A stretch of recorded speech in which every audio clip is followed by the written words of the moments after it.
Can you imagine your own mother looking you straight in the eye and saying, "I wish you were never born"? My entire world shattered in that instant. But what happened next changed my life forever. It was my medical school graduation dinner, a night that should have been pure celebration.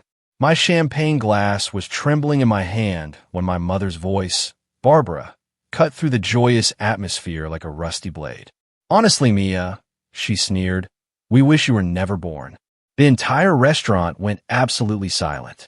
27 years of being the family disappointment, the black sheep, the one who never quite measured up, it all crystallized in that single, gut-wrenching moment. My father, Gerald, actually nodded in agreement. My brothers, Tyler and Brandon, those golden boys, just smirked. That was it. Something inside me snapped. I calmly set down my glass, looked each of them directly in the eye, and delivered the words that would carve a new path for my life. "Then consider me as if I never existed," I said, my voice eerily calm. "Live your lives as though there's never a daughter named Mia." The air left the room. The table, the entire party, remained frozen. All I could hear was the distant clink of silverware from the kitchen, the soft, mournful jazz playing, and the furious pounding of my own heartbeat in my ears. Aunt Susan's fork clattered against her plate. My cousin Emma's eyes were wide with shock, and Uncle Frank just stared, looking back and forth between my mother and me like he was witnessing a slow-motion car crash. Barbara, my mother, finally broke the silence with that dismissive laugh, the one I'd heard 1,000 times. "Don't be dramatic, Mia," she waved her hand, as if shooing away a bothersome fly, as if my entire existence was just an inconvenient irritation she could brush aside. "Sit down." But I didn't. I stood my ground, feeling an irreversible shift deep within me. All those years, the constant comparisons to my brothers, Tyler and Brandon, flashed through my mind like a fast-forwarded movie. Tyler, the golden child, the corporate lawyer who made partner by 32. Brandon, the tech genius who built and sold his own company for millions. And then there was me, Mia, the one who dared to choose medicine over law or business. The one who worked 3 jobs, took out massive loans while my brothers were handed family money. The one who graduated with honors, yet somehow still never quite measured up in their eyes. My father, Gerald, finally stood up, his face reddening, that familiar vein throbbing in his temple, the telltale sign he was about to unleash a lecture. "You're being ungrateful, Mia," he boomed. "After everything we've done for you." I nearly laughed out loud. Everything they'd done for me. They hadn't contributed a single dollar to my education. I'd worked myself to exhaustion, lived on ramen noodles and cheap coffee, studied until 3 a.m. while pulling hospital shifts, all completely alone. Yet, in their twisted reality, they believed they'd supported me. Barbara crossed her arms, a smug look on her face. "We told you to join Tyler's firm," she declared. "You could have had a steady job, good money, respect. But no, you had to do things your way. Always so difficult." Brandon, my younger brother, leaned back in his chair, a smug expression he'd perfected over the years plastered across his face. "Face it, Mia," he drawled. "You've always been the charity case of this family. We all had to pick up your slack." That was it. That's when something inside me finally broke. Or maybe, just maybe, it was the moment I finally healed. I'm still not sure which. Slowly, deliberately, I reached up and unclasped the family heirloom necklace from around my neck. Grandma Dorothy had given it to me when I graduated college, despite my mother's insistence it should go to a more deserving grandchild. The cool gold felt heavy in my palm. I placed it gently, meticulously, on the pristine white tablecloth, right beside my untouched dinner. Then, I removed the bracelet my father had given me for my college graduation. The inscription, "To our daughter," mocked me. I laid it next to the necklace. "What are you doing?" Barbara's voice had a dangerous edge now. I looked at each of them. Tyler in his expensive suit, Brandon with his designer watch, my parents, Gerald and Barbara, in their country club finest. And for the first time, I felt nothing but absolute, crystalline clarity. "You said you wish I was never born," I stated, my voice steady. "I'm granting your wish. As of this moment, you have no daughter named Mia. I don't exist to you. Live your lives exactly as you want, without me in them.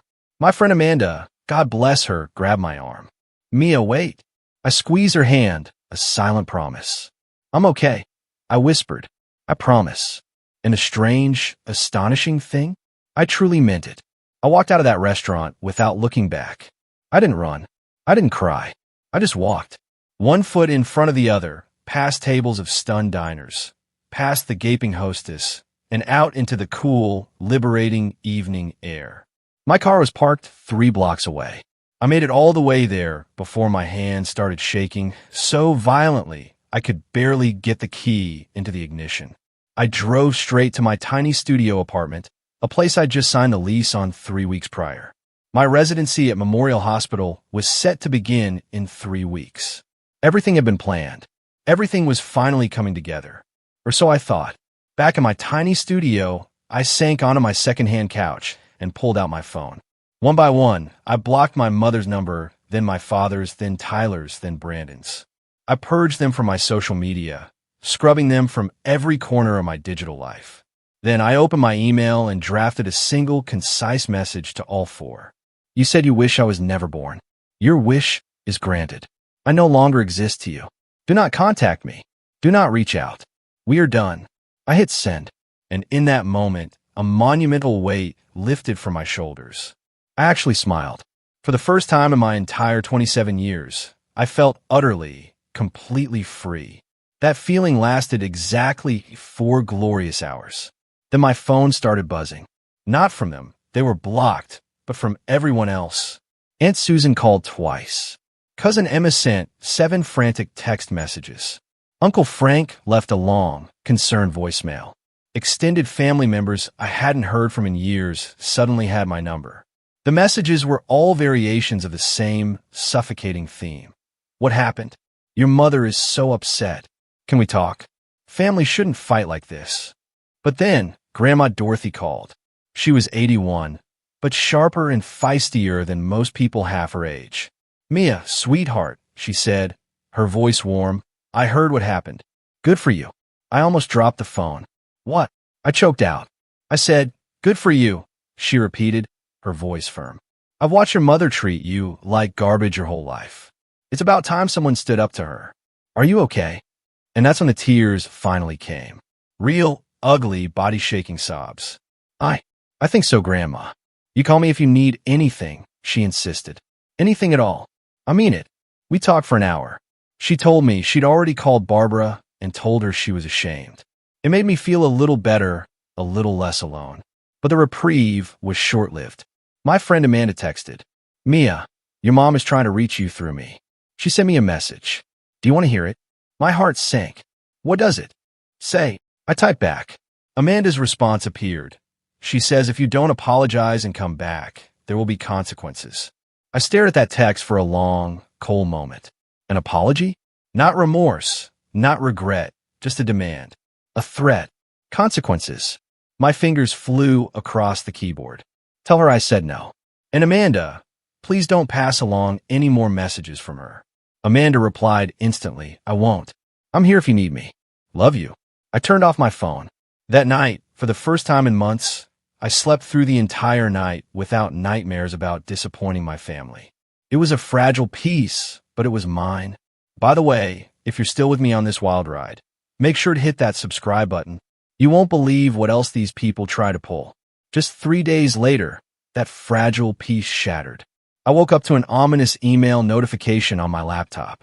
The sender, Dr. Patricia Hartley, the residency director at Memorial Hospital. The subject line, urgent. We need to discuss your residency position. My stomach dropped like a stone. My hands went instantly cold. With trembling fingers, I clicked it open. Dr. Chun, please contact my office immediately to schedule a meeting before your start date. A matter has come to our attention that requires discussion. Dr. Patricia Hartley. I read it 3 times. Each time, that single word, matter, seemed to swell, growing more enormous, more menacing. What matter? What could possibly have happened? I'd completed all my paperwork, passed every requirement, finished everything. As soon as her office opened, I called. The secretary, who'd always been so friendly, sounded chillingly cold. Dr. Hartley can see you at 2 o'clock this afternoon. Please be on time. I arrived at Memorial Hospital a full 45 minutes early. I couldn't help it. My anxiety was through the roof. I sat in my car in the parking lot, trying to regulate my breathing, cycling through every terrifying scenario in my head. Had I made a mistake on my paperwork? Was something wrong with my licensing? Had they found a better candidate and were rescinding the offer? A dark, insidious thought flickered through my mind. Could this be connected to my family? But I fiercely pushed it away. That was paranoid, right? They couldn't possibly reach into my professional life. Could they? At precisely 2 o'clock, I walked into Dr. Hartley's office. She was a woman in her late 50s, her gray hair pulled back in a neat bun, her sharp eyes having likely witnessed everything imaginable in her 30 years of medicine. She gestured to the chair across from her desk. "Thank you for coming in, Mia." Her voice was professional, but I detected something else there. Concern? Disappointment? I couldn't tell. "Of course, I managed. Your email said there was a matter to discuss." She opened a folder on her desk, pulling out several sheets of paper. "We've received some communications over the past few days that have raised concerns with our administration." My heart started pounding against my ribs. "What kind of communications?" I asked, dread coiling in my gut. "Anonymous emails and phone calls to our hospital board. Multiple people have reported concerns about your character, your stability, and your fitness for the pressures of a medical residency." It felt like a punch to the stomach. "What? That's not true. Who said that?" Dr. Hartley slid the papers across her desk. "These are printouts of the emails we received. They describe an incident at a public dinner where you allegedly had a breakdown. According to these reports, you threw jewelry, violently screamed obscenities at your family members, and stormed out in what witnesses described as an unstable rage." I stared at the words, recognizing the distorted version of my graduation dinner. But that wasn't what happened. My voice was shaking, barely a whisper. "Dr. Hartley, none of that is true. Yes, there was an incident, but it wasn't like that. My family said something incredibly hurtful to me, and I quietly removed some jewelry they'd given me and left. I didn't throw anything. I didn't scream. I just left." She studied my face intently. "Can anyone corroborate your version of events?" Hope searched. "Yes. My friend Amanda was there.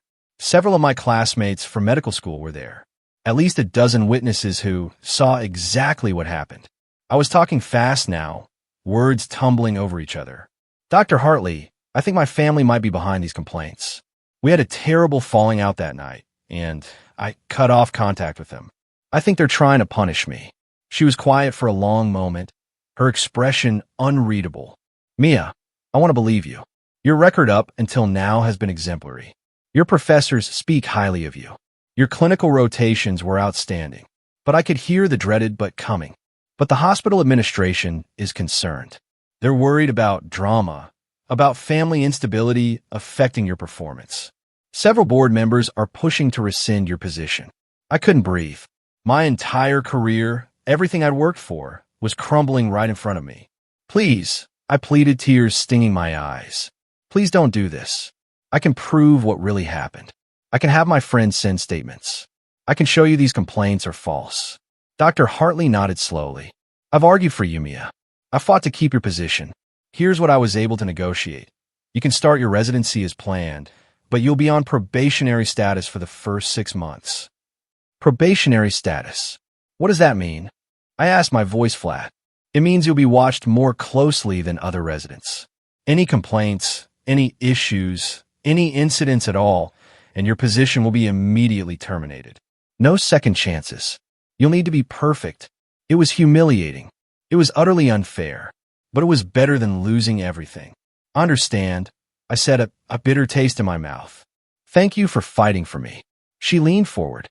"Document everything, Mia. If what you're saying is true, and your family is behind this, you need to protect yourself. Get those witness statements. File complaints about the false reports. Build your defense." I left her office feeling nauseous, a cold dread settling deep within me. In my car, I immediately called Amanda. She answered on the first ring. "Mia, what's wrong? You sound terrible." I told her everything. She was furious. "That's insane. I'll write a statement right now. I'll get everyone else who was there to write them too. This is absolutely not okay." True to her word, within 2 days, I had detailed, sworn statement from Amanda and 3 other medical school classmates who'd attended the dinner. They all confirmed the same thing. I'd been calm, quiet, and left peacefully. There had been no violence, no screaming, no instability. I submitted everything to the hospital administration, along with a formal complaint about the false reports. I felt a surge of defiant hope. I was fighting back. I was taking control. I should have known better. 2 days before my residency was supposed to begin, my phone rang. An unknown number. Against my better judgment, I answered. "Hello, is this Mia Chun?" A voice asked. "Yes," I replied, my guard instantly up. "This is Ralph Sanders. I'm the landlord of the apartment you're renting on Oak Street." My mouth went instantly dry. "Yes." The word barely escaped.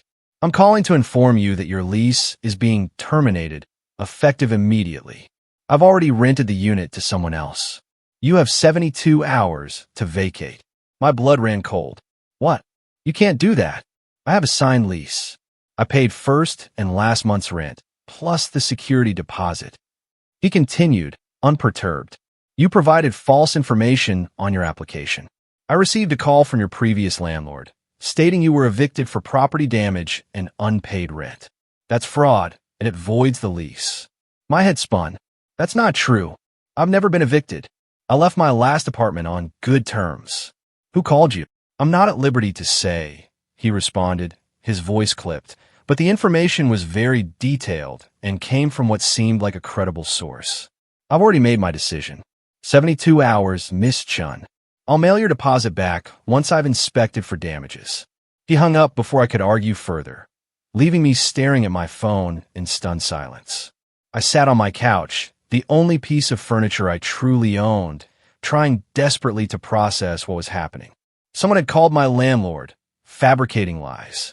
Someone was systematically attacking every single part of my life.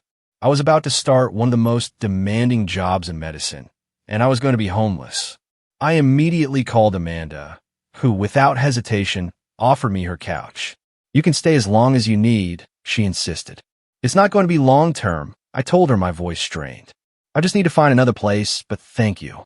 I spent the next 2 days frantically apartment hunting, squeezing it in between packing up my entire life. Every place required first month, last month, and a security deposit. I had the money. I'd been meticulously saving for exactly these kinds of residency expenses. But on the day I was supposed to move out, when I tried to pay for a hotel room for the night, my debit card was declined. I tried again. Declined. I pulled out my credit card. Also declined. I sat there in the hotel lobby, my entire life packed into my car outside, and opened my banking app on my phone. Account under review. Access temporarily restricted. Please contact customer service. My hand was shaking so hard I could barely dial the number. The bank's hold music played, a cheerful, mocking melody in my ear as I sat in that lobby, watching people check in and out, living their normal lives, while mine was catastrophically unraveling. After 15 agonizing minutes, a representative finally answered. "How can I help you today?" she chirped. "My accounts are frozen," I blurted out, my voice tight with stress. "Both my checking and savings. I need to know why." "Let me pull up your account," she said. "Can you verify your social security number and date of birth?" I rattled off the information. "I see your account has been flagged for suspicious activity and potential identity theft. The fraud department has placed a temporary hold pending investigation." "Identity theft? I haven't reported any identity theft," I cried. "Who reported it?" "I'm not able to see those details," she responded, annoyingly calm. "But according to the notes, multiple suspicious transactions were flagged, and someone contacted us with concerns. The investigation will take 7 to 10 business days." 7 to 10 business days? "I need access to my money now." I practically screamed. "I'm about to be homeless. I'm starting a new job. I have bills to pay." "I understand your frustration," she droned, "but for your protection, we need to complete the investigation. Is there anything else I can help you with today?" I wanted to scream, to lash out, but I simply said no, thank you, and hung up. I checked my wallet. $63 in cash. That was it. That was all the money I had access to in the entire world. I had $12,000 in my savings account, money I'd scraped together over years of working multiple jobs. Money I needed for rent, for food, for gas, for everything I need during residency, when I'd be working 82-hour weeks and barely surviving. And I couldn't touch it. My residency started in 2 days. 2 days. I needed professional clothes, a stethoscope, comfortable shoes. I needed a place to live. I needed to eat. And I had $63. I called Amanda again, my voice raw with despair. She answered immediately, her voice urgent. "What's wrong now? My bank accounts are frozen," I choked out. "Someone reported suspicious activity and identity theft. I can't access my money." "Oh my God, Mia," she breathed. Okay. My couch is yours. Seriously, for as long as you need it. We'll figure this out." I drove to Amanda's apartment in a daze. She lived in a small 2-bedroom with her girlfriend, Sarah. They welcomed me in without question, helped me bring in my few boxes, and Amanda practically forced me to sit down and eat something while Sarah made up the couch with fresh blankets and pillows. "I feel like such a burden," I whispered, shame burning my cheeks. Amanda squeezed my hand. "You're not. You're my friend, and you're going through something awful. Let us help." That night, fueled by simmering rage, I filed fraud reports with the bank. I filed a police report about the relentless harassment. I tried to trace who had made the false reports about my accounts, but everything was anonymous, untraceable, professional. The next morning, my phone rang. I didn't recognize the number, but an instinct, a chill in my gut, made me answer it. "Mia, it's Tyler." My blood went instantly cold. "How did you get this number?" I demanded. "That doesn't matter," he drawled, his voice annoyingly smug. "I'm calling because this has gone on long enough. I have nothing to say to you." "Just listen for a minute," he interrupted. "All of this can go away. The problems with your residency, the issues with your apartment, your bank accounts, all of it. Mom and Dad just want an apology." And there it was. Confirmation. They were behind everything. An apology. The word was so absurd, so outrageous, I actually laughed. It sounded bitter, even to my own ears. For what? I scoffed. For defending myself? For having boundaries? For embarrassing them in public? For making a scene? "They want you to post on social media admitting you were wrong and disrespectful," he continued, as if reading from a script. "They want you at Sunday dinner to apologize in front of the extended family. That's it. That's all it takes for this to stop." "You're a lawyer, Tyler." I shot back, my voice shaking with fury. "You know what you're describing is harassment. Extortion. It's illegal." His voice turned icy. "Prove it." "All those complaints are anonymous. The bank's freeze is standard fraud protocol." "The landlord?" "He made his own decision based on information he received. There's nothing connecting any of this to us. I know people at your hospital, Mia. I know people at your bank. I know people everywhere. Our family has connections you can't even imagine. You're making this so much harder than it needs to be. We're family. You'll come crawling back eventually. Why not make it easy on yourself?" Something primal snapped inside me. "I'd rather lose everything than give you the satisfaction." I roared. "Don't ever contact me again." I hung up and immediately blocked his number. Then I sat there, shaking, adrenaline coursing through my body like poison. Amanda came out of her bedroom, her eyes wide. "Who was that?" "My brother," I breathed, still trembling, confirming what we already knew. "They're behind everything. We should go to the police," she urged. "He's right, though," I said, the words heavy with defeat. "There's no proof. It's all anonymous, all circumstantial. And he's a lawyer with connections. I'm nobody." Amanda knelt beside me, pulling me into a fierce hug. "You're not nobody, Mia. You're about to be Dr. Mia Chun, and you're going to be amazing." I wanted to believe her. I really, desperately did. The very next day, I started my residency. I put on the one professional outfit I still owned that looked halfway decent. I wore my old sneakers because I couldn't afford new shoes. I drove to Memorial Hospital on a quarter tank of gas because I couldn't afford to fill up the tank. And despite everything, despite being utterly exhausted, stressed beyond belief, and terrified to my core, I showed up. I completed my orientation. I met my fellow residents. I worked my first shift in the emergency department, and you know what? I was good. I was really genuinely good. The attending physician, Dr. Marcus Reynolds, even pulled me aside to commend my excellent work with a particularly difficult patient. For a fleeting moment, a tiny flicker of hope ignited within me. Maybe I could survive this. Maybe I could push through, come out the other side, and make this work. During my lunch break, I checked my phone. A message from Dr. Hartley's secretary. Dr. Hartley needs to see you in her office immediately. My stomach plummeted. I walked to her office on legs that felt like jelly. Dr. Hartley looked utterly exhausted. Mia, she began, her voice heavy, I'm sorry. I fought for you. I really did. What happened? I whispered, my heart in my throat. The hospital received an anonymous letter this morning, she explained. It claims you falsified parts of your medical school application. Specifically, it alleges that you plagiarized data from a research project in your third year. I felt dizzy, the room starting to spin. That's not true. None of that is true. I know, she said, her eyes filled with sympathy. Or at least, I believe you. But the hospital administration has no choice. We have to investigate. And until that investigation is complete, you're suspended from the residency program, effective immediately. Suspended? For how long? My voice was barely audible. I don't know. It could be weeks. It could be longer. I'm so sorry, Mia. I walked out of that hospital, still in my scrubs, clutching a bag with my street clothes. I got into my car and just sat there. I couldn't cry. I was too shocked, too numb, to even shed a single tear. My phone rang.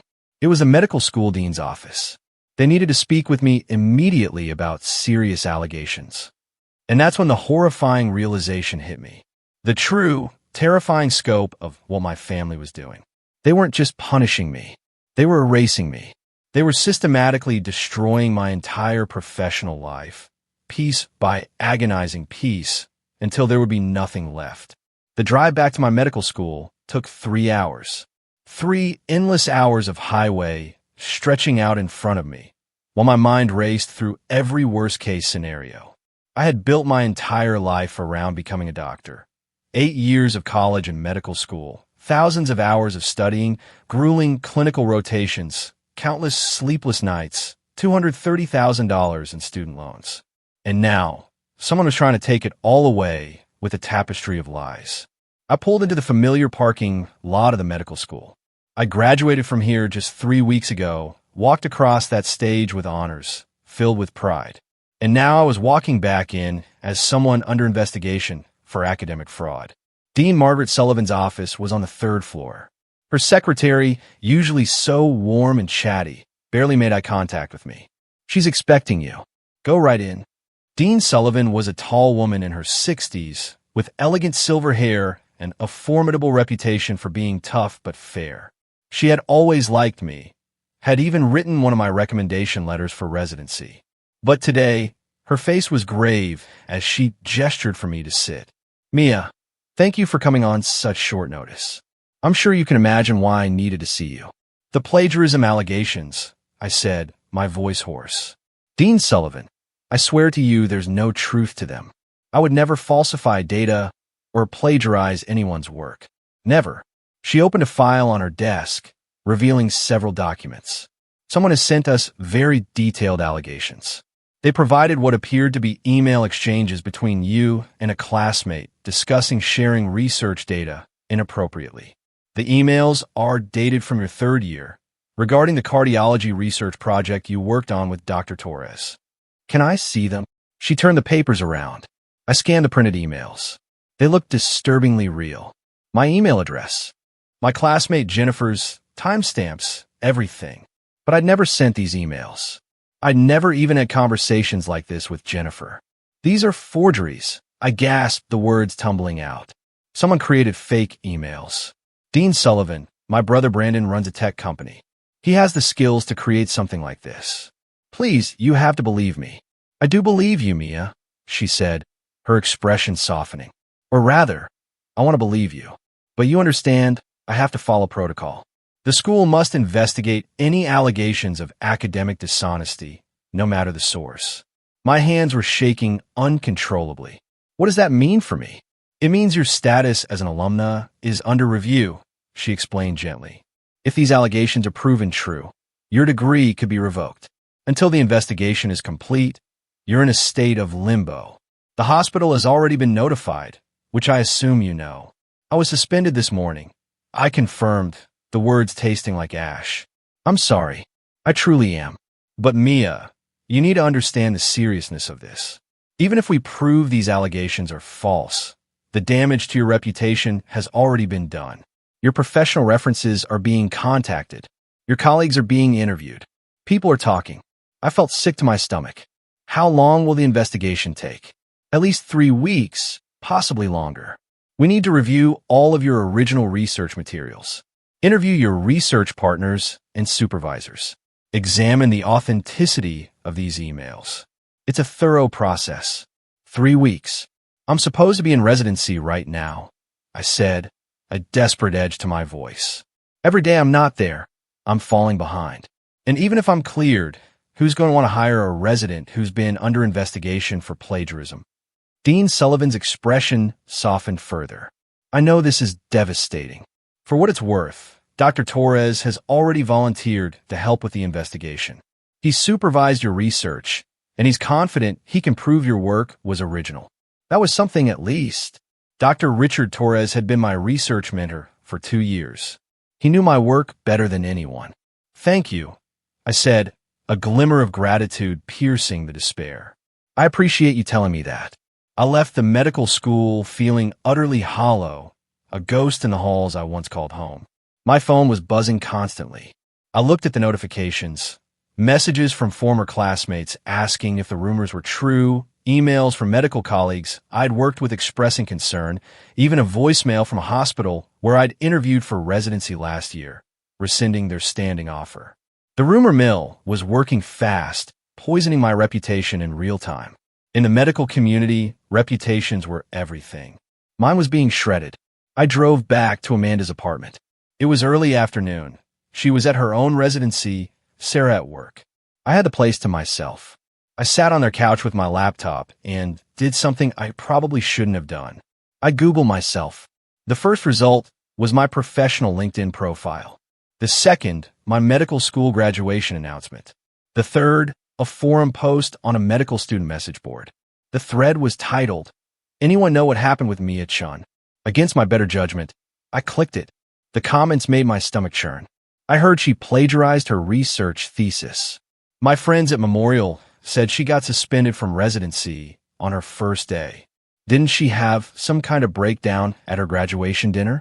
I always thought she was kind of unstable, too intense. People who didn't even know me were discussing my life, my character, my career, and every single comment made me sound worse. I closed the laptop, dropping my head into my hands. For the first time since that terrible dinner, I let myself really cry. Not quiet, dignified tears, but the kind of sobbing that shakes your entire body, a primal scream of grief and rage. I cried for the career I was losing, for the reputation being destroyed, for the 8 years of work being erased, for the future I'd planned, now crumbling to dust around me. When Amanda came home that evening, she found me still on the couch, exhausted, my face puffy and stained with tears. "Oh, Mia," she whispered, sitting down and pulling me into a tight hug. "What happened today?" I told her everything. The meeting with Dean Sullivan, the fake emails, the investigation, the online rumors.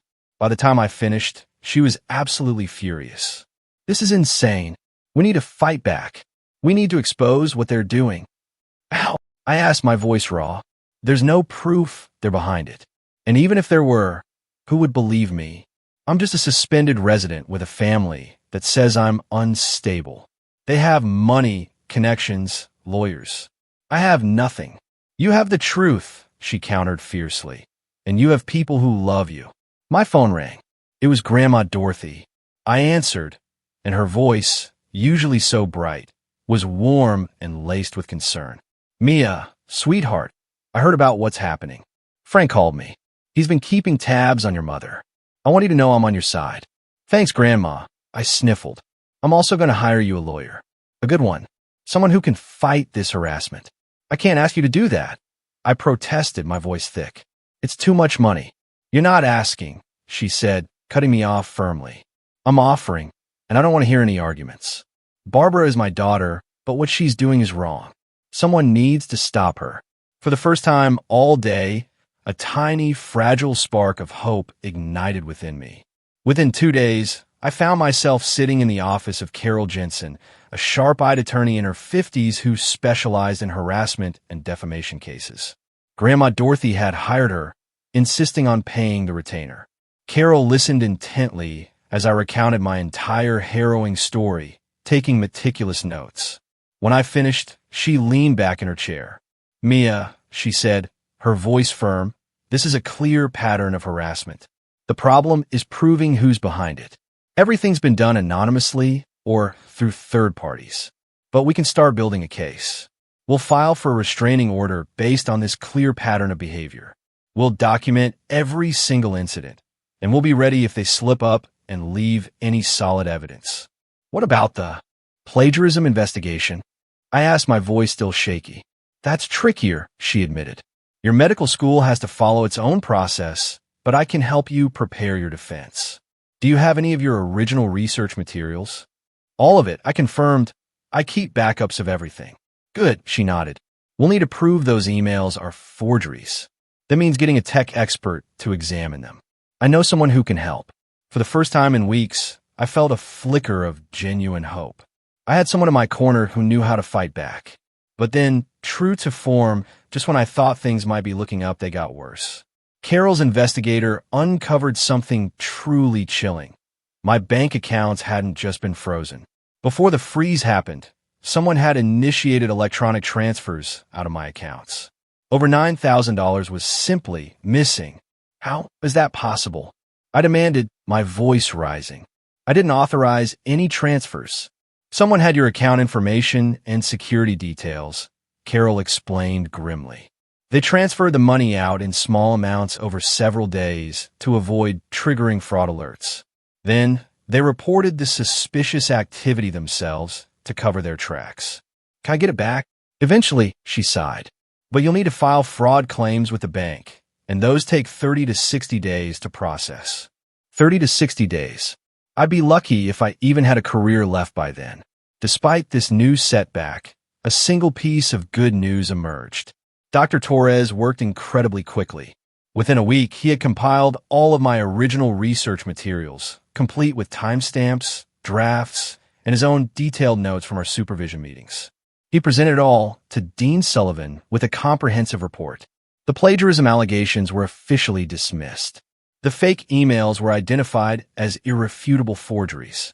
My record at the medical school was completely cleared. Dean Sullivan called me personally. "Mia," she said, her voice filled with relief, "I'm so glad to tell you this. You've been completely exonerated. I'm writing a formal letter to Memorial Hospital, defending you and explaining the situation." I should have been ecstatic. Instead, I just felt utterly, profoundly exhausted. "Thank you, Dean Sullivan," I managed. "I really appreciate everything you've done." But when I called Dr. Hartley at Memorial Hospital, her voice was heavy with sadness. "Mia," she began, "I'm so glad the allegations were disproven, and I want you to know I fought for you, but the hospital administration has decided to terminate your residency position." "What? Why?" "I was cleared. I didn't do anything wrong." "I know," she said softly. "They know that, too. But they feel that the situation has created too much disruption, too much drama.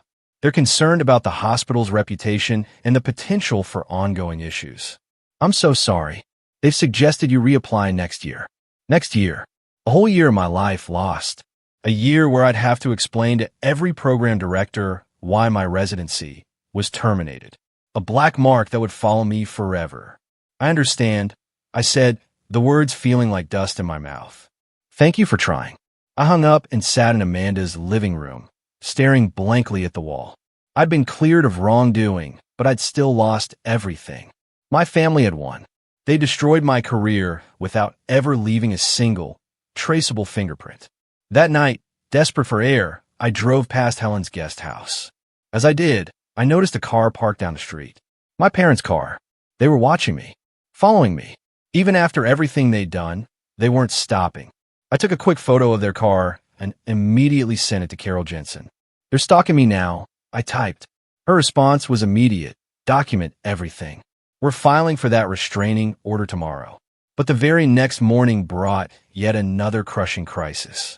I woke up to a call from Carol. "Mia," she said, her voice tight, "I need to tell you something. Your parents are suing you for defamation and emotional distress." I shot upright, so fast I got dizzy. "They're suing me for what?" Carol's voice was calm, but I could hear the anger simmering beneath. "They claim that your email cutting them off and the things you've said to extended family members constitute defamation. They're saying you've damaged their reputation in the community and caused them emotional distress. They're seeking $50,000. That's insane." I cried. I told the truth. "I haven't lied about anything." "I know," she responded. "And truth is an absolute defense against defamation. But defending against this lawsuit is going to cost money. Legal fees, court costs, depositions. We're looking at $15,000 to $20,000. Even though we'll win." "I don't have that kind of money," I whispered, the reality of my frozen accounts hitting me again. "I don't have any money." "Your grandmother is willing to cover it," Carol said gently. "I already spoke with her this morning." I felt like I was drowning in an ocean of debt and obligation. Dorothy was already paying for my lawyer. Now she'd have to pay to defend me against my own parents. The humiliation was crushing. "The lawsuit is scheduled for a hearing in 6 weeks, Carol continued. "And your brother, Tyler, is representing them." Of course he was. Tyler, with his legal connections, his smug arrogance. This was going to be ugly. I hung up with Carol, glancing at the clock. 7:30 in the morning. Amanda had already left for the hospital. Sarah was at work. I was utterly alone in their apartment, unemployed, under investigation, being sued, and completely broke. I got dressed and went outside to my car. I just needed to drive anywhere to clear my head. But when I got to the driveway, my car was gone. I walked up and down the street, frantically searching, thinking maybe I'd parked somewhere else and forgotten. But no, my car was definitely gone. I called the police non-emergency line. "I need to report a stolen vehicle." The operator took my information, then paused. "Actually, ma'am, your vehicle was towed early this morning from that address. It was reported as abandoned." "Abandoned? I drove it yesterday. It's registered, insured, everything."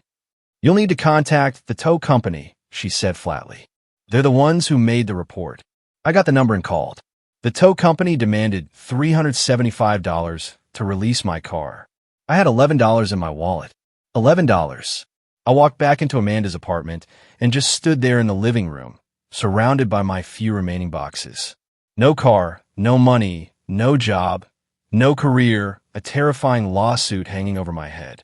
And my family was still out there, still attacking, still finding new, insidious ways to destroy me. My phone rang. It was Dorothy. "Grandma," I started, my voice breaking. "I can't keep taking your money. This is too much. It's ridiculous." "Mia," she said, her voice gentle but firm. "You're my granddaughter, and what Barbara is doing is unconscionable. I'm paying for that tow. Give me the number. Mia, let me help you, please. I have more money than I could ever spend, and I want to use it to protect you. This is important to me." Her voice cracked a little on that last sentence, and in that moment I understood. This wasn't just about me. This was about her, seeing her own daughter become a monster and desperately trying to make it right. "Okay," I whispered, "thank you." She paid the tow fee, and Amanda drove me to retrieve my car. As we pulled out of the tow yard, I saw my father's car parked down the street. They were watching. They wanted me to know they were watching. Over the next few days, Carol worked tirelessly on filing the restraining order. We documented every incident of harassment, every false report, every targeted attack on my life. She prepared a comprehensive, ironclad case. The restraining order hearing was scheduled for the following week. But 3 days before it, I got a frantic call from Uncle Frank. "Mia, you need to come to the hospital. Your grandmother had a stroke." Everything stopped. My world froze. "Is she okay?" I gasped. "She's stable. She's going to recover," he said, his voice grave, but it was serious. "She's at St. Mary's Hospital." I drove there immediately. Dorothy was in the ICU, hooked up to monitors but awake. When she saw me, she tried to smile, her words slightly slurred but understandable. Don't you dare feel guilty about this, Mia. I'm old. These things happen. But I did feel guilty. The crushing stress of everything, the constant fighting with Barbara, the relentless legal battles, it had all taken a terrible toll on her. I stayed with her for hours as silent vigil. Uncle Frank arrived around dinner time. He pulled me aside in the hallway, his voice low and urgent. Barbara's already making moves, he said quietly. She filed for emergency guardianship of Dorothy this morning. She's claiming Mom is incapacitated and can't make her own decisions. But she had a stroke. She's lucid. I protested. She's talking. She's aware. I know. Frank nodded, his face grim. But Barbara is trying to get control of Mom's finances. If she succeeds, that means no more money for your legal defense. I felt like I was going to be sick. Can she do that? She's trying, he said, but I'm contesting it. So are several other family members. We're not going to let her do this. For the next agonizing week, my life became an exhausting blur of hospital visits, urgent legal meetings, and sheer, raw survival. I managed to find a part-time job as a medical consultant for a healthcare company. It wasn't residency, not by a long shot, but it paid the bills and at least utilized my medical knowledge. I started working 40 hours a week, all while navigating the complexities of lawyers and court dates. The restraining order hearing finally arrived. Carol, sharp and relentless, presented all our damning evidence. The undeniable pattern of harassment, the cascade of false reports, the unsettling surveillance, the calculated financial attacks. The judge listened, his expression grave. Barbara, ever the performer, played the victim. She cried on the stand, fabricating a tale about how much she missed her daughter, how worried she was about me, how she just wanted her family back together. It was a performance worthy of an award, but Carol was better. She presented phone records showing the multitude of times they had attempted to contact me after I'd explicitly asked them to stop. She showed photos of their car, lurking outside Amanda's house. She had Amanda and other witnesses testify about the relentless harassment. The judge granted a temporary restraining order. Barbara and Gerald were ordered to stay 300 feet away from me. They couldn't contact me directly or through any third parties. Any violation would result in immediate arrest. Barbara completely lost her composure in the courtroom. She stood up, face contorted, and began screaming about how ungrateful I was, how I'd destroyed their family, how I'd poisoned everyone against them. The judge swiftly threatened her with contempt. It was the first time I'd ever seen my mother look genuinely unhinged, truly out of control. And in that moment, I realized something profound. She wasn't in control anymore. She'd lost it, and that terrified her more than anything. The guardianship petition for Dorothy failed spectacularly. The doctors, unequivocal in their assessment, confirmed that she was more than competent to make her own decisions. Dorothy recovered remarkably well from the stroke and was soon discharged to a rehabilitation facility. And then, something genuinely surprising happened. Carol filed a countersuit against my parents for harassment, stalking, and malicious interference with my career and finances. With all the meticulously documented evidence, she had an incredibly strong case. Tyler quietly withdrew as their lawyer. Something about potential ethics violations, I heard. Barbara and Gerald were forced to hire a new attorney, and this one, thankfully, advised them to immediately drop their baseless defamation lawsuit against me. The lawsuit was dismissed.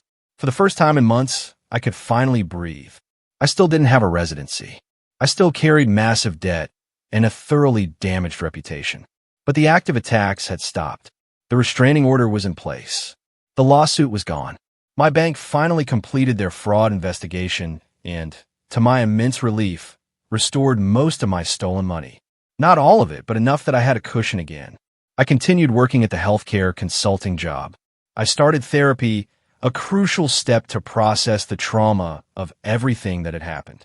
I began the long, slow, arduous work of rebuilding my life. And then, 2 months after everything had fallen apart, an email arrived that changed absolutely everything. Dear Dr. Chun, it began. I hope this message finds you well. My name is Dr. Sarah Mitchell, and I'm the residency director at Pacific Northwest Medical Center in Seattle. I recently heard about your situation from Dr. Patricia Hartley, who felt terrible about how things ended at Memorial Hospital. She reached out to several of her colleagues, advocating on your behalf. After reviewing your record, speaking with your references at medical school, and learning what you've been through, I would like to offer you a position in our residency program starting in 3 months. Please let me know if you're interested in discussing this opportunity. I read the email 3 times, my heart pounding. Seattle, all the way across the country. Far from my family, far from everything I knew. A chance to start completely over. A prestigious program, perhaps even better than Memorial had been. But there was a catch. Residency positions were public record. My family would be able to find out where I was going, and the restraining order was only valid in my current state. I called Amanda immediately. They're offering me a residency in Seattle. I exclaimed, a tremor of excitement and fear in my voice. That's amazing, she cheered. Are you going to take it? I don't know, I confessed. What if they follow me? What if this all starts again? Then you fight back again, Amanda said fiercely. But Mia, you can't let them take your dreams away. You've worked too hard. You deserve this. I called Dorothy next. She was back home, recovering well, and her voice was strong. Take it, she said firmly. Take it and don't look back. Barbara can't hurt you anymore. The restraining order, the failed lawsuit. Frank and I are watching her every move. She knows she's lost. Go be a doctor, sweetheart. It's what you were meant to do. I thought about it for 2 days, weighing the terror against the boundless hope. Then I accepted. 2 weeks before I was supposed to move to Seattle, a package arrived at Amanda's apartment, addressed to me. No return address. Inside was the family heirloom necklace I'd left on the table at the graduation dinner. And a note in my mother's familiar, elegant handwriting. You always took what wasn't yours. You don't deserve this. You'll fail. I stared at that note for a long time. The old Mia would have been terrified, would have questioned herself, would have wondered if maybe her mother was right. But I wasn't that person anymore. I'd been through too much. I'd survived too much. I put the necklace back in the box and tucked it away in my storage unit. I didn't need it. I didn't need anything from them. And then I started packing for Seattle. The call came when I was halfway through packing up my entire life. Unknown number again, but this time something in my gut told me to answer. Mia, this is your Uncle Frank. We need to talk about what's really going on with your mother. I sank onto Amanda's couch, surrounded by half-packed boxes. What do you mean? I asked, my voice laced with suspicion. I'm at the airport, he said, his voice urgent. I flew in from Portland. I spent time with your grandmother after her stroke, and she told me everything that's been happening to you. So I did some digging. Can we meet? This isn't something I want to discuss over the phone. We met at a coffee shop an hour later. Frank looked older than I remembered, lines etched deeper into his face, but his eyes were sharp and held a simmering anger. He ordered us both coffees and sat down across from me. Mia, he began, his voice low, I need to tell you something, and you're not going to like it. But you deserve to know the truth about why your mother has been so vicious to you. Okay, I said, bracing myself. He pulled a folder from his briefcase, a thick, ominous file. I spent the last few weeks investigating Barbara and Gerald's finances. Called in some favors, asked some questions, looked at some public records. What I found was worse than I expected. He opened the folder, spreading out a shocking array of documents. Bank statements, credit reports, legal filings. Your parents are broke, Mia. Not just struggling, completely broke. Gerald's business failed 2 years ago, but they've been hiding it. They're hundreds of thousands of dollars in debt, on the verge of losing their house. They've been living off credit cards and loans from Tyler and Brandon, trying desperately to maintain appearances. I stared at the numbers, numb with disbelief. It didn't make sense. They'd always seemed so successful, so perfectly put together. I don't understand. I finally managed. What does this have to do with me? Frank pulled out another document. This is a copy of Dorothy's will from 5 years ago. She changed it after Barbara tried to manipulate her into giving her money for one of Gerald's failed investments. In the current will, Barbara only gets 20% of the estate. You get 50%. The rest goes to other grandchildren and charities. My hands went cold. I hadn't known. Barbara knows, Frank continued. She's known for years. And she's been trying everything to either get Dorothy to change it back or get guardianship so she can control Dorothy's money. Your grandmother is worth about $4 million, Mia. Barbara is desperate. Suddenly, agonizingly, everything clicked into place. The cruelty at that graduation dinner wasn't just about control or disappointment. It was about money. She wanted me broken, I said slowly, the words heavy with a new, bitter understanding. She wanted me dependent on them so they could manipulate me. Exactly, Frank confirmed, his voice grave. And when you cut them off instead, they panicked. Every attack since then has been meticulously calculated to destroy your independence. If you had no career, no money, no support system, you'd have to come back to them. Then they could control you. Maybe even convince you to side with them about Dorothy's will. Or convince Dorothy you were unstable and shouldn't inherit that too. The plagiarism allegations, the harassment, all of it was designed to make you look unfit. I felt sick. They had been systematically trying to destroy me for money. I'm sorry, Mia, Frank said, his eyes full of regret. I'm so sorry I didn't see this sooner. I've been on the other side of the country, and Barbara and I haven't been close in years.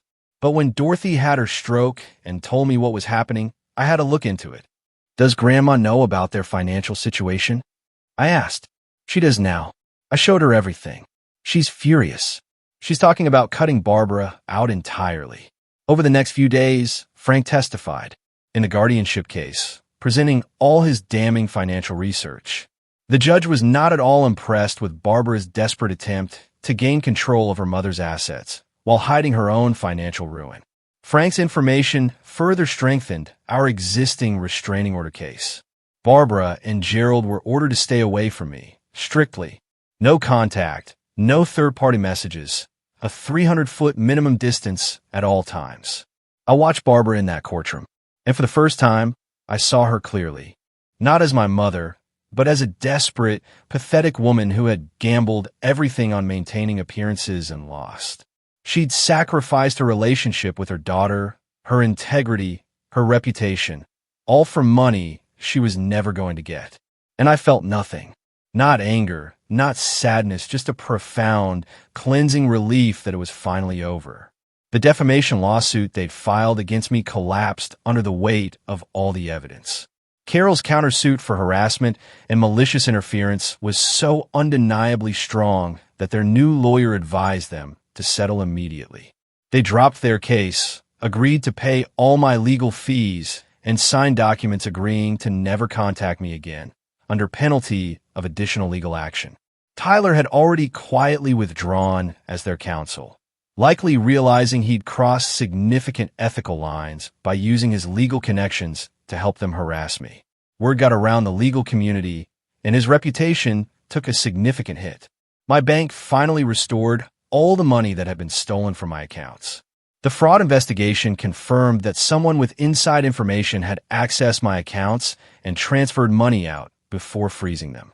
The bank couldn't definitively prove who, but they restored every single dollar and apologized for the excruciating delay. Dorothy recovered fully from her stroke. She moved into an assisted living facility that was more like a luxury apartment complex, a place where she'd have help if she needed it, but could maintain her fierce independence. She remained sharp, witty, and in full control of her affairs, and she was more determined than ever to help me. I'm giving you a check for $50,000, she declared when I visited her. Don't argue. It's a gift, not a loan. Use it to start your new life in Seattle. Get a nice apartment. Buy what you need. Have a cushion while you settle in. I started to protest, but she held up a hand. Mia, I'm 81 years old. I have more money than I could spend in 3 lifetimes. And you know what? Watching you stand up to Barbara, watching you refuse to break no matter what she threw at you, that's made me prouder than anything else in my life. You're the granddaughter I always hoped you'd be. Strong, principled, brave. Let me help you. It would make me so happy. So I accepted, and it felt like freedom. Not charity, but an affirmation. I found a beautiful 1-bedroom apartment in Seattle near the hospital. I bought new furniture. I got professional clothes for residency. I even treated myself to things I'd always considered luxuries, like quality running shoes and a real coffee maker. Amanda threw me a goodbye party. Dorothy came, supported by a walker, but beaming. Frank flew in from Portland. Sarah, Amanda's girlfriend, made an incredible dinner. Several friends from medical school showed up. It was small, intimate, but it was full of people who genuinely cared about me. To Mia, Amanda said, raising her glass, who showed us all what real strength looks like. Everyone cheered, and I felt tears prick my eyes. Good tears this time. I moved to Seattle 2 weeks later. The drive across the country took 4 days, and every mile felt like leaving the past behind. I listened to podcasts and music, stopped at quirky roadside diners, slept in budget hotels. By the time I reached Seattle, I felt lighter than I had in years, like a burden had been physically lifted from my soul. Pacific Northwest Medical Center welcomed me with open arms. My new residency director, Dr. Sarah Mitchell, was warm and incredibly supportive. My fellow residents were friendly, talented, and collaborative. Nobody knew about my past drama. I was just Dr. Mia Chun, the new resident who transferred from the East Coast. I worked hard, harder than I'd ever worked. 80-hour weeks in the emergency department, learning from incredible attending physicians, treating patients, saving lives. And I loved every single exhausting minute of it. For the first time in my life, I felt happy. Genuinely, completely happy. I made friends with my residency cohort. I started dating someone, a kind and funny nurse named Chris, who had no idea about my complicated family history, and I loved that he didn't need to. I adopted a dog from a local shelter, a sweet mutt named Charlie, who greeted me every single day like I was the best thing in the world. I video called Dorothy every Sunday. I talked to Frank regularly. Amanda visited twice that first year, and we explored Seattle together like giddy tourists. I went to therapy every week to process the deep trauma of what my family had done. My therapist helped me understand that cutting them off wasn't cruel. It was self-preservation. That I didn't owe anyone access to my life, not even family. 18 months passed. 18 months of painstakingly building a new life, a better life. I excelled in my residency program. The attendings loved me. My patient reviews were consistently excellent. I was publishing research again, this time in emergency medicine. Everything I'd worked for was finally happening. And then, one day, an email from Tyler appeared in my inbox. Subject, Mom is sick. I stared at it for a long, cold minute before opening it. Mia, it began, I know we're not supposed to contact you, but this is important. Mom has been diagnosed with stage 3 breast cancer. She's starting treatment next week. She's been asking for you. She says she's sorry for everything that happened and wants to make amends. Dad wanted me to reach out. Please consider coming home to see her. She needs you. Gerald had added a note at the bottom. Please come home. She needs you. We all miss you. I read the email 3 times. I felt my heart rate pick up, that familiar, suffocating anxiety beginning to creep in. The old guilt, the old obligation, the insidious voice in my head whispering, but she's your mother. And then I closed the email. I didn't respond immediately. Instead, I called Dorothy. Grandma, did you know about Barbara's diagnosis? I did, she confirmed, her voice grave. She called me last week. Mia, I'm sorry she's sick. I truly am. But you need to know something. She's not sorry. She's scared, and she wants support. But she hasn't changed. She hasn't apologized. She's using this illness to try to guilt you into coming back. How do you know? I asked, my voice barely above a whisper. Because she called me, trying to use the cancer diagnosis to get me to change my will. Dorothy said, a hint of steel in her voice. Said she needed financial security for her medical treatments and that you, as a doctor, should understand. I told her no. And I also told her that trying to manipulate me while she's sick was particularly low. That familiar clarity settled over me, the same powerful clarity I'd felt at the graduation dinner when I'd walked away. Thank you for telling me, I said, my voice strong again. What are you going to do? Dorothy asked. What I need to do for myself. I opened my laptop and typed a response to Tyler. I'm sorry to hear about Barbara's illness. I hope she responds well to treatment and makes a full recovery. However, I meant what I said 18 months ago. I don't exist to you. I'm not your daughter, your sister, or your family member anymore. That door was closed permanently when you chose to systematically destroy my life rather than respect my boundaries. Please don't contact me again. I wish you all well, but from a distance. I hit send before I could second-guess myself. Then, I blocked Tyler's email address. I didn't feel guilty. I felt free. Dorothy called me that night.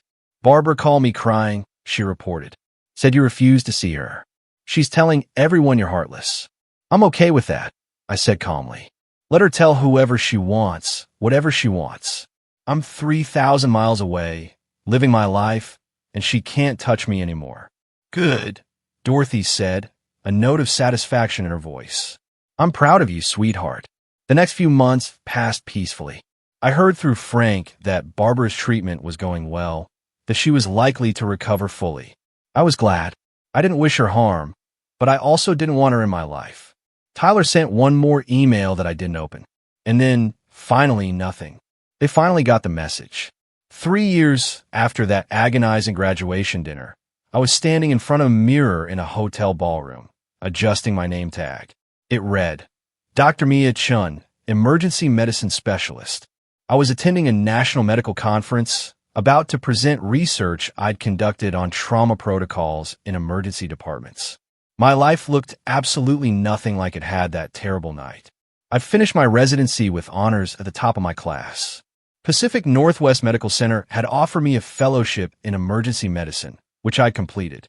Now, I was working as an attending physician in their ER, teaching residents, conducting cutting-edge research, saving lives every single day. I had a beautiful apartment with a view of the water. Charlie, now 3 years old, was the best dog I could have asked for. Chris and I had been together for 2 years, and he'd moved in 6 months ago. We were talking about marriage, but there was no rush. Life felt good, stable, and completely, gloriously mine. I hadn't spoken to Barbara, Gerald, Tyler, or Brandon in 3 years. The restraining order was now permanent. I'd heard through Frank that their financial situation had stabilized somewhat. Barbara had recovered from cancer. Tyler's career had bounced back. Brandon's company was doing okay. They'd moved to a smaller house, but they were managing. I felt nothing about any of it. Not relief, not satisfaction, not anger. They were strangers to me now, people I used to know in another distant life. Dorothy, now 84, was still sharp and healthy. We talked every week. She'd updated her will to leave me 60% of her estate and cut Barbara to 10%. She got her inheritance early and all the money I spent on your legal defense, Dorothy had said dryly. Frank and I had grown incredibly close. He visited Seattle twice a year, and we'd have long dinners where he'd tell me stories about the family I no longer spoke to. Not gossip, just updates in case I ever wanted to know. I appreciated that he never, ever pushed me to reconcile. Amanda was thriving in her own career, now finishing up her residency in pediatrics on the East Coast. We visited each other every few months, and she was planning to be my maid of honor whenever Chris and I finally got married. As I stood in that conference ballroom, waiting to give my presentation, I thought about the scared young woman I'd been 3 years ago. Homeless, broke, career destroyed, family attacking her from every conceivable angle. I'd been so sure I'd made a terrible mistake by walking away that night. So sure I'd lost everything. Instead, I'd gained everything. A distant cousin, Emily, approached me in the hallway during a break. She'd been at that graduation dinner. We hadn't spoken since. Mia, oh my God, it is you. I wanted to talk to you for years. Hi, Emily, I replied, genuinely surprised. I just wanted to say what you did that night at the restaurant, walking away from Barbara and Gerald, that was the bravest thing I've ever seen. And it changed my life. I was stunned. How so? I was in a toxic relationship with my own parents, she confessed. Not as bad as yours, but bad enough. Watching you set that boundary, watching you hold it no matter what they threw at you, it inspired me. I got therapy. I set my own boundaries. My life is so much better now. So thank you. She hugged me tightly and walked away, leaving me standing there with tears in my eyes. I'd never once thought about my actions affecting anyone else. I'd just been trying to survive. But maybe that was enough. Maybe showing people that you can choose yourself, that you can walk away from toxicity, even when it's family. Maybe that mattered. My presentation went beautifully. The research was well received. Afterward, several colleagues approached me with opportunities for collaboration. My career was everything I'd hoped it would be, and more. That evening, I called Dorothy from my hotel room. "How did it go?" she asked. "It was amazing, Grandma. Everything is amazing. You sound happy," she observed, her voice full of warmth. "Really happy. I am," I confirmed. "I really, truly am." "Good. You deserve it, sweetheart. After everything you've been through, you deserve all the happiness in the world." I heard through Frank a few months later that Barbara had been asking about me, not trying to contact me, just asking if I was okay, if I was happy. Apparently, her cancer scare had made her reflect on her life, and she'd finally realized what she'd lost. But it was too late. Some bridges, once burned, cannot be rebuilt, and I was completely okay with that. I'd learned something profound through all of this, something I want everyone struggling with toxic family to know. Sometimes, the greatest act of love you can give yourself is walking away from people who refuse to love you back. You don't owe anyone access to your life, not even family, especially not family who use that relationship to hurt you. Blood doesn't make family. Love, respect, and support do. When you choose yourself, when you set boundaries and hold them no matter what, you make space for real love, real success, and real peace. The people who truly love you will respect your boundaries. The people who don't weren't really loving you in the first place. It's been almost 4 years now since that graduation dinner. 4 years of building a life on my own terms. Of finding family in chosen people rather than assigned ones. Of learning that I'm stronger than I ever imagined. I still have hard days. Therapy is ongoing. Trauma doesn't just disappear. But I also have good days. Great days. Days where I wake up grateful for every choice I made, even the scary ones. Especially the scary ones.